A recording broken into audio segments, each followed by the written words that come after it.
भैया हैं। एक दिन हमने पूरी हाय गाइस वाली वीडियो बनाई थी। उसमें आया था भूत, उसमें ये बेहोश हो गया था। जब हमको इसको उठाना पड़ा है, इसकी डर के मारे टट्टी निकल गई। ये ना सबके सामने नंगा होके नहाता है। पहले नहाता था, अब नहीं नहाता। हम नहीं नहाते, प्रसाद खाता है और जब भी गंदी बात करता है। और हाय गाइस, वेलकम चैन। ये हमारे नए नए खिलौने, इसमें एसपी बूट्स, बाइक, 2 टैंक और एक पानी वाला कीड़ा है।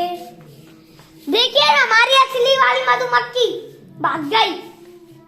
ये हमारी असली वाली मधुमक्खी थी और ये 2 चूहे और हाय गाइस वेलकम चैन। और ये हमारा किस देगा शाम को। और आज हमको बहुत लाइक मिले भैया की वीडियो पे। शेयर करो, कमेंट करो, लाइक करो, कमेंट, यूट्यूब पे नाम लिखो।